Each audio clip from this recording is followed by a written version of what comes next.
look outside what is happening and design HR programs that are fitted for the new reality.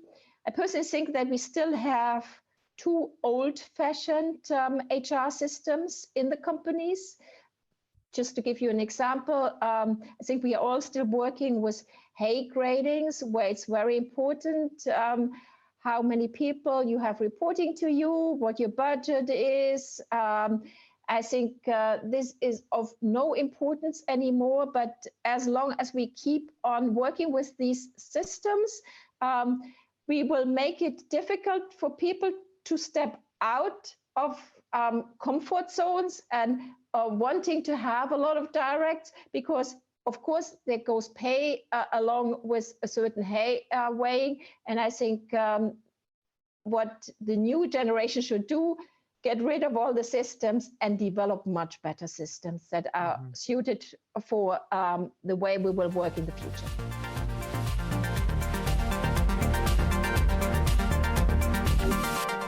Hi everyone, welcome back to the HR Leaders Podcast. On today's episode, I'm joined by Anette Bohm, who's the Chief HR Officer at bpost. During the podcast, we discuss how to give HR the place in the organisation it deserves, her top piece of advice on how to start in a new HR role, and how bpost have created a culture of inclusion. As always, before we jump into the video, make sure you hit the subscribe button, turn on the notification bell, and follow on your favourite podcast platform. With that being said, let's jump in. Welcome to the show, Annette. How are you? I'm fine, thank you very much. How are you? I'm okay. It's we're about to move into our new house soon, so it's a bit chaotic at home at the moment. I think moving house is always stressful. Just even though it's exciting, it's also stressful as well. So, but apart from that, everything's good. Yeah, I had the same experience 2 years ago. I know what you are going through. Yeah, I think I'll enjoy it once it's all done. Right now, I'm just stressing out about things like that. So. But before we jump in, tell everyone a little bit more about you personally and your journey to where we are now at bpost. So my name is Anette Bohm, as you just mentioned. I grew up in Germany, ended up in Belgium. I had a university study in Germany, started off by doing my master in business administration and specialized during my master in HR and in marketing. At that point in time, I found it important to specialize in a domain where 1 + 1 was not 2. So in fact, for me at that point in time, finance was excluded. In the meantime, I looked differently at the finance function, but I wanted to have a function in which I would be able to use judgment. And this is why I ended up in HR at the end. I first also took marketing into consideration, but finally ended up in HR.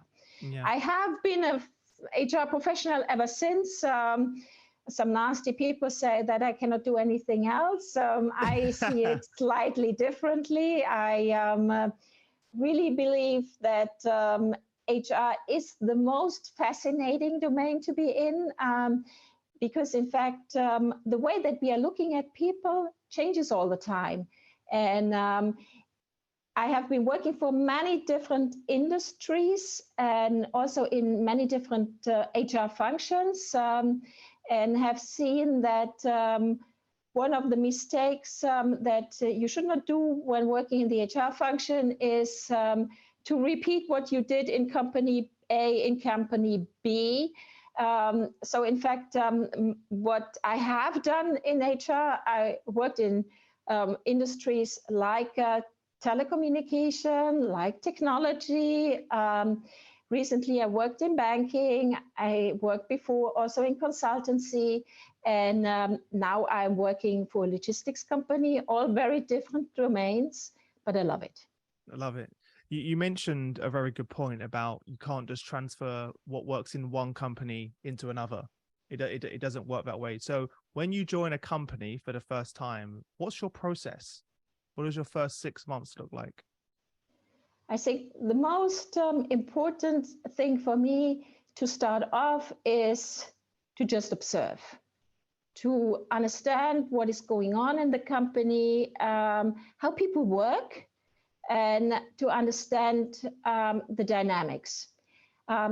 To be honest, this is always very difficult for me because I'm also a very result-driven person, and I like to have an impact.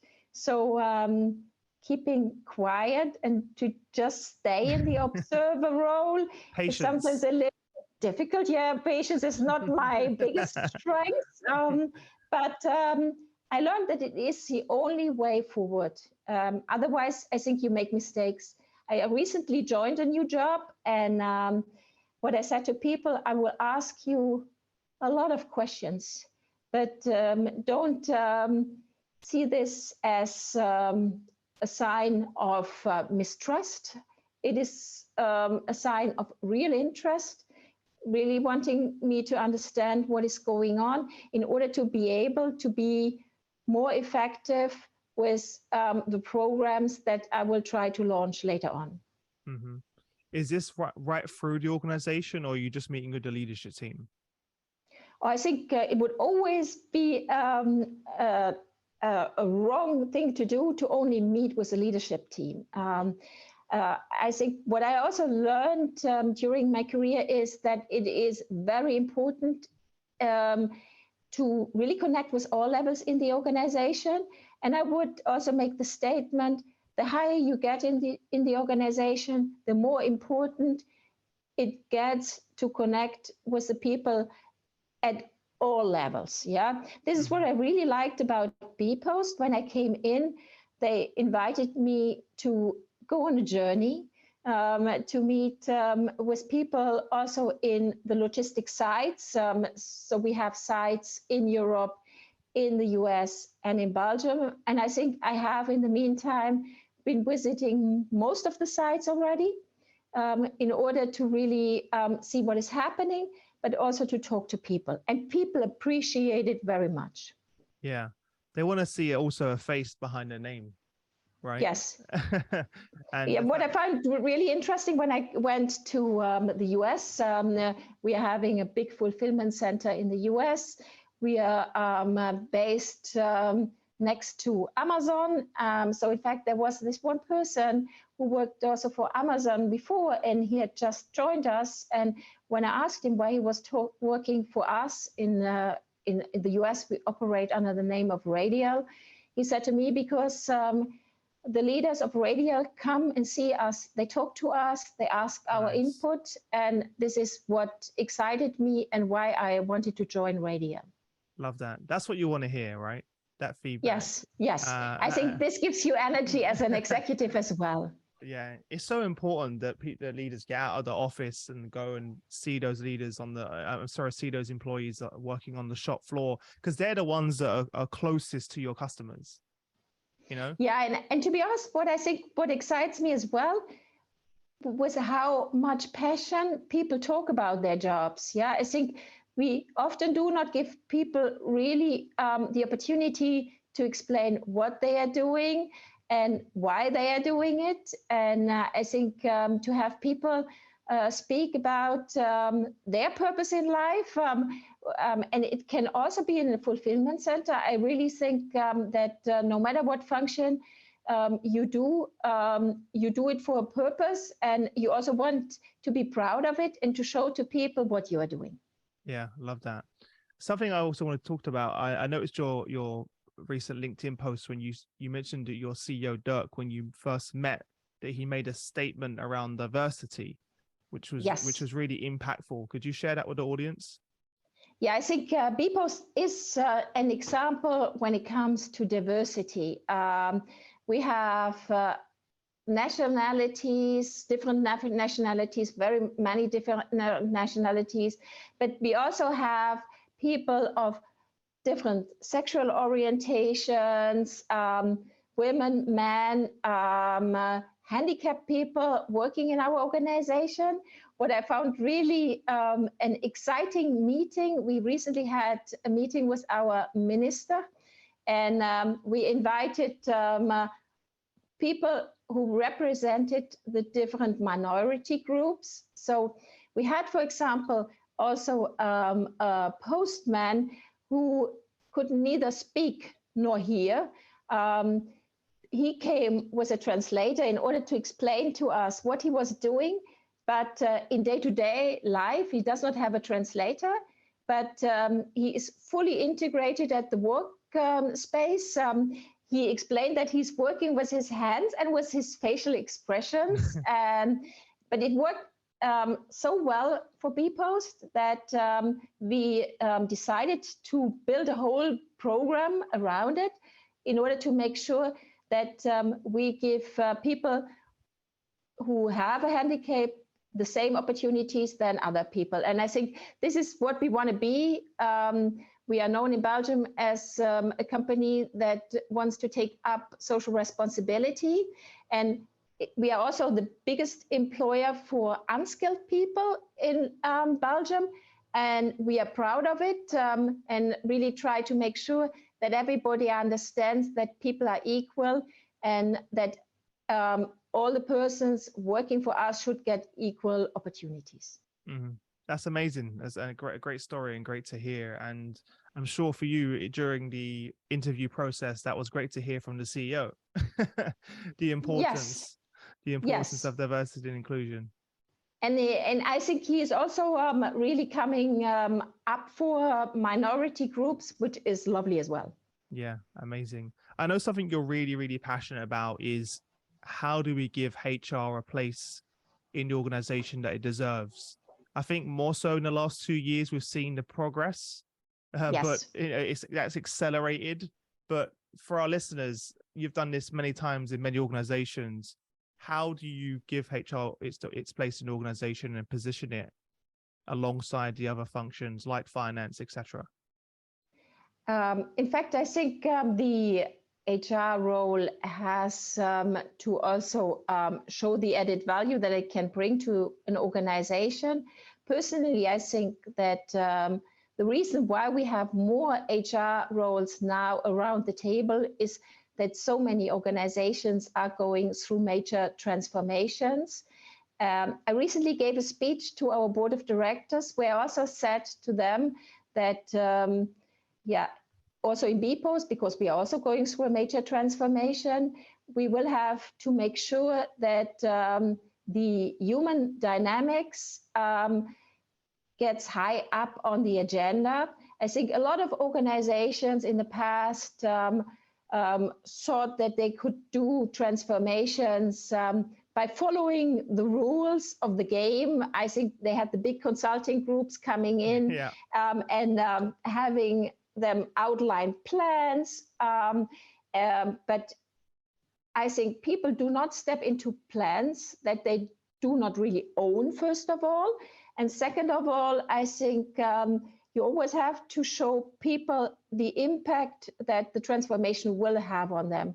So what I suggested, for example, to our CEO recently, we are going through a major transformation. I said to him, I would like us to do an employee pulse survey each 3 months where we ask always 5 questions. And the questions would be, do you know our strategy? Do you understand our strategy? Do you support it? Do you see the impact that the strategy will have on you? And do you feel comfortable? Yeah? Mm-hmm. And what I said to him, what I have learned also in HR, there is not a one-size-fits-all strategy of the HR department. What I assume will happen once we do the survey, there will be certain domains where people will feel very comfortable and they will say like, yes, this is great. We are feeling fine. We see the strategy. We're happy, etc. There will be others, most probably the ones that will be impacted more and still need to have more clarity on what it will mean for them, where we will have to dig into. So we work with people analytics, we work also with personas in order to get a little bit closer to what's going on in the organization. And I think what I would normally then do as an HR organization, make sure that that we can address to the groups that do not feel as comfortable and make sure that they get the right communication, that they get heard, that they get the right trainings. I think the worst thing that can happen to people, that they have the feeling that something is done to them and that it is not happening in close collaboration with them. Yeah, it's such an important topic as well, right? And that's where you also see the attrition in organization, the lack of engagement, and then companies wonder why it didn't go well. That's true. At the other end, I think it's great that you're doing the personas as well, because I think it's really important to customize the messaging to each of those groups, because what typically happens, you have a blanket statement for everyone. Yes. But by creating those personas that they feel heard, they are heard, not they feel heard, they are heard, and you can communicate directly with those individuals as well. And what I would add is, I think then we can also help the managers much better. Yeah. Because in fact, what I have also seen changing over the last years is the role of the managers. And to be honest, I think we have a little bit forgotten about our managers. Recently, I made a statement. I said, in fact, I think we have all been so busy with the employee experience, and I think we have done a lot better to improve the employee experience. But I have also a lot of passion for the middle managers, because in fact, I think we abandoned them over the last years. I think, especially in COVID times, they got the pressure from the top to still make sure that we achieve our results. I think COVID also helped to make our employees step up, which is not bad. But I think it is sometimes difficult for the middle managers to work with the pressure from the bottom and the top, which is not really evident. So in fact, I think this is something that we will have to address as well. And we are currently discussing this. And in fact, I think what we put forward as a statement, that we also want to improve the manager experience and help them to really find a way out of the dilemma. Yeah, they're getting crushed in the middle. Yes. From both sides. And I recently said, like, perhaps if we do not really take it up, we will not have any middle managers anymore, because people will choose for non-managerial careers in the future. Yeah. No, I can imagine they're probably feeling, actually, let me just go back to being an individual contributor, because this is tough being in this role. And also a lot of what the challenges they're facing are new, that were brought from, which are, there's no case studies on this, or no advice really, because we're talking about managing remote teams where half their team's in the office, half their team is remote. So how do you make sure that each of your team members feel included, they feel heard? How do you have conversations around well-being, which is something I feel like many managers don't have the skill set, and we talk about, Josh Burson calls those power skills now. When we talk about soft skills, they're now the most important skills that we need to develop. Leading with empathy, for example. And these are things that organizations really need to support their leaders on. I'm still struggling myself of how I do that. Sometimes I'm here at home working remote. I kind of feel disconnected with certain members of my team.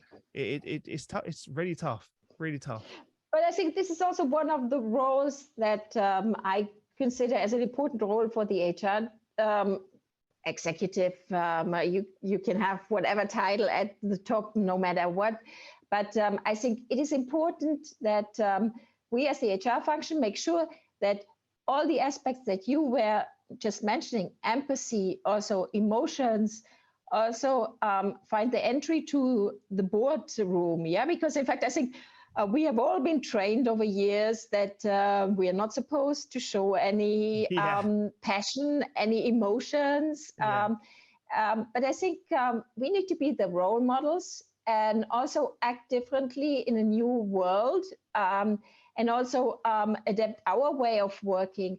If we do not do this, then I think the middle managers and the bottom will not be able to do this neither. Yeah, 100%. Even one thing I learned recently, I need to improve on is being a better role model of taking time off. That's an important one. I know, and role modeling that for my team, because they don't see me taking any time off, and therefore they feel they can't take any time off. And I didn't know this until recently. I had a conversation with them about, why are you not taking your holidays? And they were like, well, you don't. And I couldn't. They're right. So there's me saying, James, go take a holiday, and he's like, well, I don't see anyone else taking a holiday. And I'm like, it's me. I'm the issue in this, because I'm not demonstrating the importance of that time away to re-energize, spend time with your family, experience what life is about. Life is not just about work. Go and experience that. But I'm not doing it myself, so I need to be better. But I think you did well, because in fact, I think it all starts with looking into the mirror and changing yourself. I think we normally urgently want to change the others, but I think change starts with ourselves, and we should do this much more often.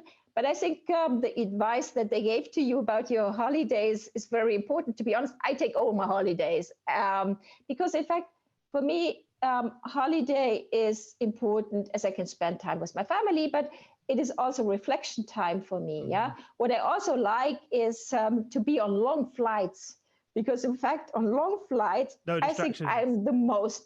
Yeah, and I'm so productive. Yeah, I think my people hate my direct. They hate it. They know when I come out of the plane, I'm full of ideas, and I will throw them at them. But I think it's good to sometimes take distance. And this is what we seem to have forgotten. We're just going to take a second to thank our sponsor.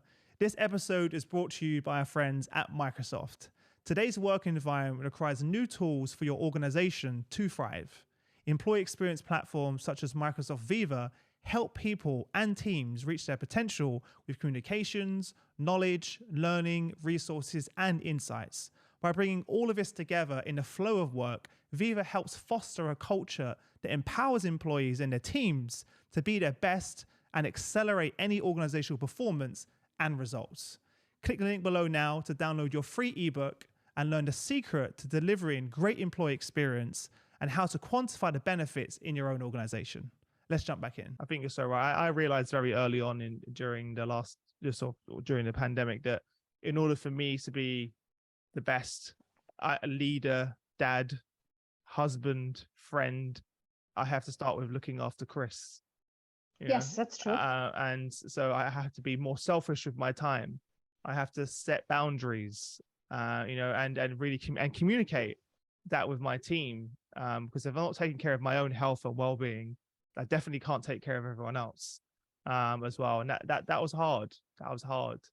But I could perhaps take a picture, and to be honest, it doesn't come from me. I stole it from somebody, but I liked it so much. The person also talked about managers, and she said exactly what you are saying, that the managers should, first of all, take care of themselves. And she took the image of being in a plane. She said, when there's an emergency, they say that you have to take your mask and put it on first before you give it, before you help your children or older people. And I think this is the picture you just gave. Yeah, and I think we have to keep it in mind. Yeah, 100%. It's very important, and that advice is definitely something that HR leaders don't take.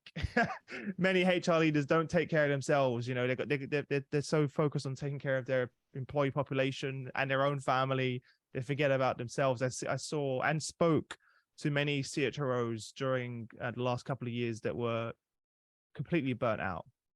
They were barely getting by. If they had a global role, they were on 24 hours, just constantly going 24 hours.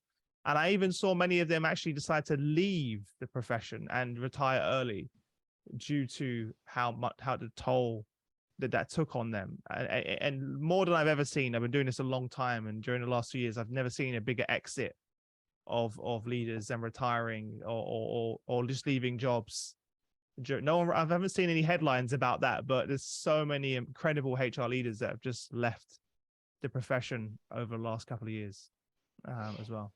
Yeah, I think being an executive is stressful. But I think what is nice about being higher up in the hierarchy, that we can influence a little bit more what is going on. And I think in that respect, I really also, I think I see the responsibility I have on my shoulders to change things. But I think if we realize and come to the conclusions that you just described, we should also dare to have and initiate these discussions at the boardroom, because in fact, I'm sure that if we suffer from this stress, other people in the organization do as well.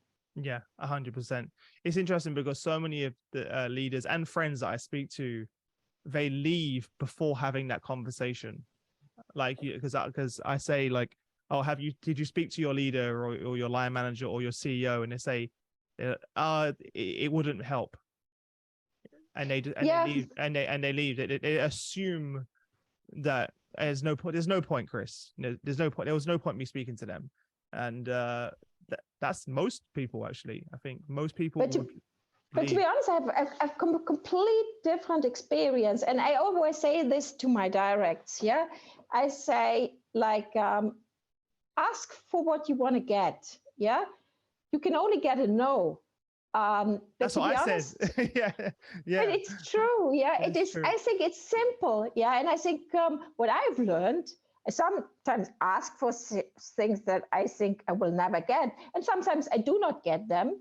But very often I see that by asking it, you make it much more difficult for the person to say no. I think if you just quit without having said anything, people normally always say to you like, oh, would you have said it to me earlier? I would have been able to react. Yes.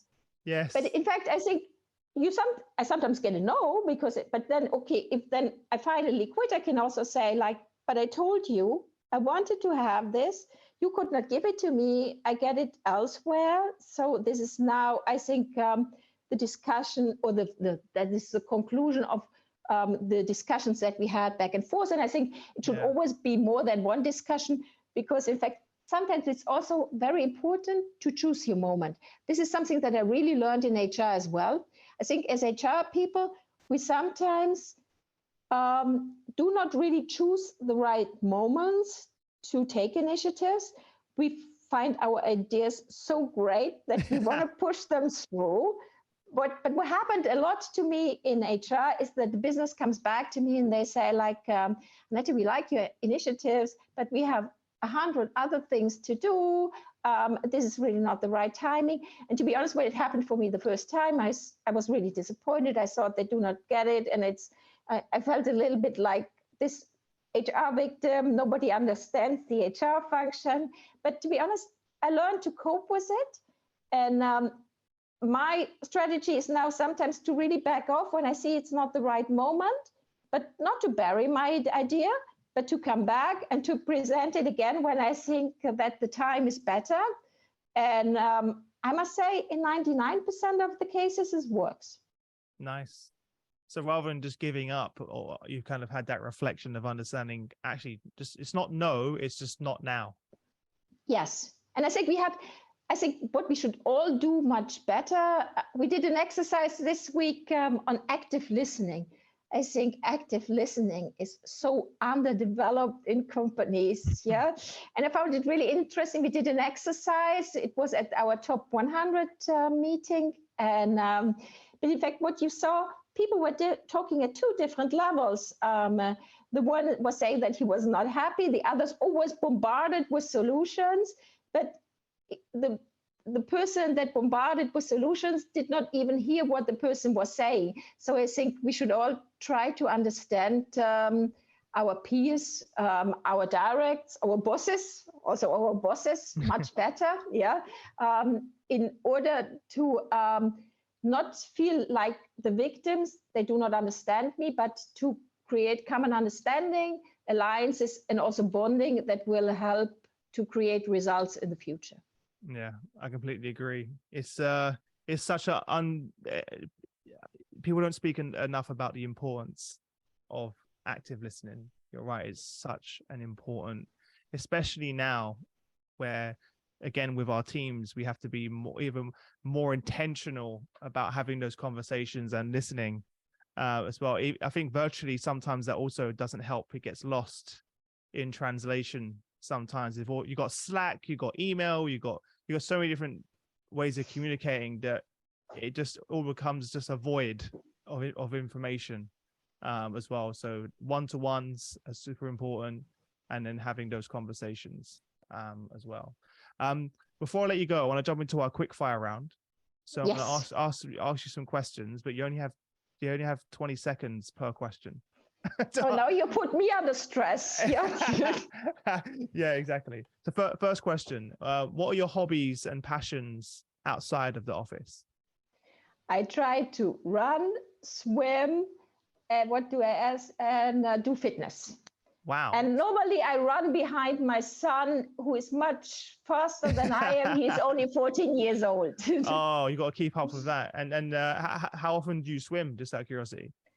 Oh, normally in the summer I try to swim each day. Oh, we have the luxury to have a swimming pool in the garden. Amazing. So in fact, but I was swimming competition when I was younger. So I love to swim. Amazing. Yeah, I tried to go swimming recently, and then I realized how unfit I was. Because there's being fit and there's being swimming fit. It's a very different type. It's a very different type of fitness as well. If you could click your fingers and change one thing about HR, what would you change? HR should be more courageous from time to time. I think we are, as we discussed a little bit, too much taking the role of victim still. Love that. How would you say that your friends and family describe what you do for a living? Oh my God. My son would say she's the person who cannot cook because she's never home. And in fact, we are so happy to have our father. And she's the lady who always brings all these foreigners to our house to have dinner with them. I love the honesty in that answer as well. It's amazing. Thank you. Talking of the kids and the family, what legacy do you want to leave behind for the family? I think what I would like to leave behind is the legacy of that work can also be fun. I think we are really turning into a world where people complain a lot about their work and seem to be unhappy. And I think we scare our children off. Yeah. So in fact, I like my work. I like what I'm doing. I've always been excited about what I was doing. And to be honest, up to now, I have the feeling that I have given this on to my kids.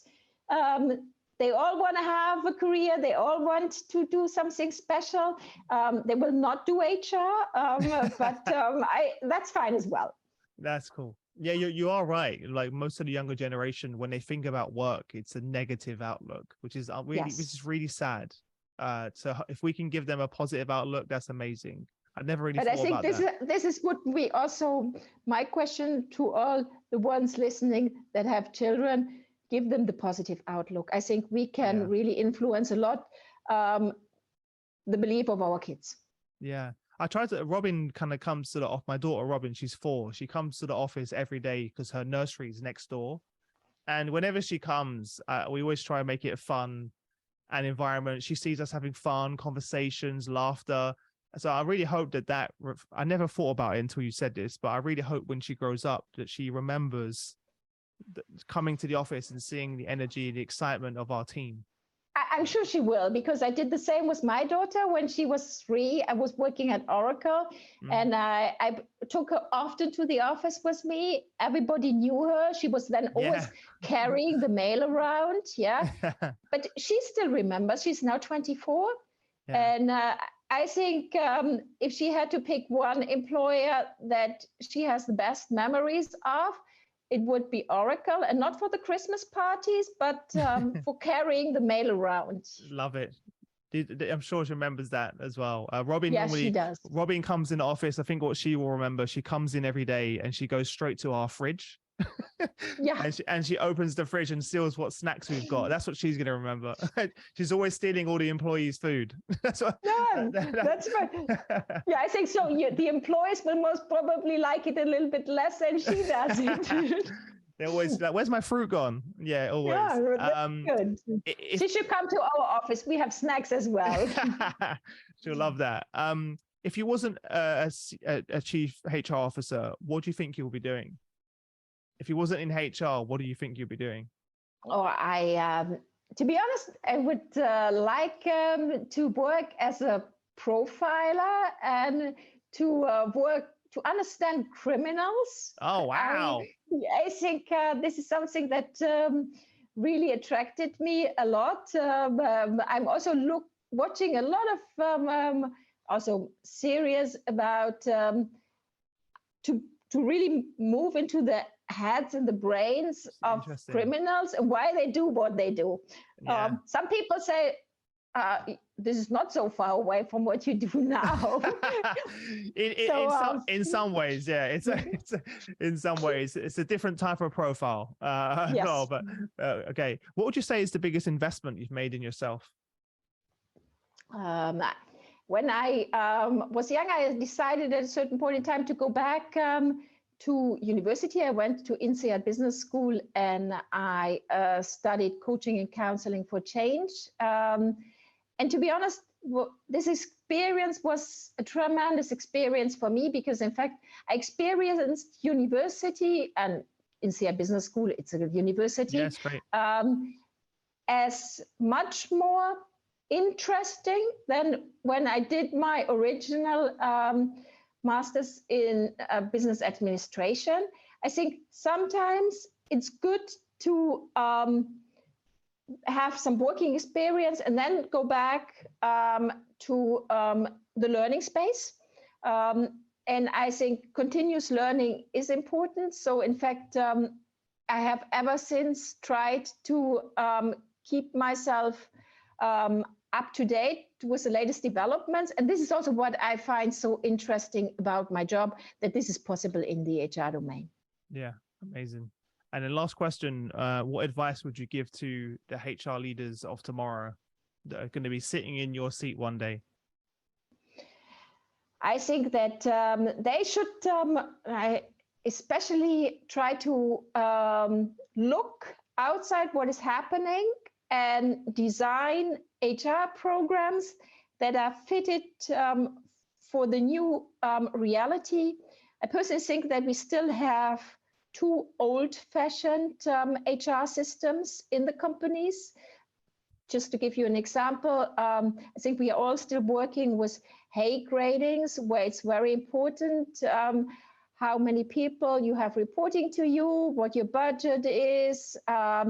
I think this is of no importance anymore, but as long as we keep on working with these systems, we will make it difficult for people to step out of comfort zones and wanting to have a lot of directs, because of course there goes pay along with a certain weighing. And I think what the new generation should do, get rid of all the systems and develop much better systems that are suited for the way we will work in the future.